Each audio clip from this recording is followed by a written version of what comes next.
మాటల మాంత్రుడు త్రివిక్రమ్ శ్రీనివాస్ ప్రస్తుతం తన దగ్గరకొచ్చి నిర్మాతలకు కండిషన్లు పెట్టే స్థాయిలో ఉన్నారు. కానీ అతనికి కండిషన్లు పెట్టిన గనుడు ఒకరున్నారు. అతనే హాస్యనటుడు హీరో సునీల్. త్రివిక్రమ్ సునీల్ సినిమాల్లో అవకాశం కోసం తిరిగే రోజుల్లో ఒకే రూమ్ లో కలిసి ఉండేవారు. అప్పటి నుండి ఇప్పటి వరకు వారి మధ్య స్నేహబంధం చెక్కు చెదరలేదు. ఒక్క ఛాన్స్ కోసం ఎదురు చూసే సమయంలో జరిగిన సంగతులను ఈ మధ్య ఓ షోలో సునీల్ గుర్తుకు తెచ్చుకున్నారు. అప్పుడు మాకు చాలా ఫ్రీ టైం ఉండేది, అందుకే ప్రతిరోజు ఒక కథ చెప్పాల్సిందేనని షరతు పెట్టేవాణ్ణి. నేను త్రివిక్రమ్ కి పెట్టిన కండిషన్లో ఇది ఒకటి మాత్రమే అని సునీల్ వివరించారు. వారం రోజుల్లో కథ చెప్పమని ఓ నిర్మాత నుంచి త్రివిక్రమ్ కి అవకాశం వచ్చింది. అప్పుడు అతను చాలా నార్మల్ గా ఉండేవాడు. టీవీ చూస్తూ జాలీగా గడిపేవాడు.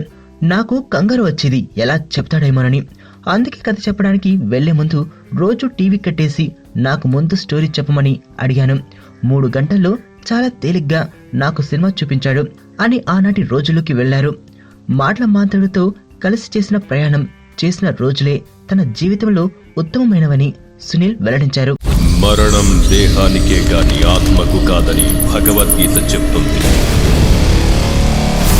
మనిషి బరువెంతున్న మరణానంతరం 21 గ్రాములు తగ్గుతుందని సైన్స్ చెబుతుంది. అంటే ఆ 21 గ్రామ్స్ బరువు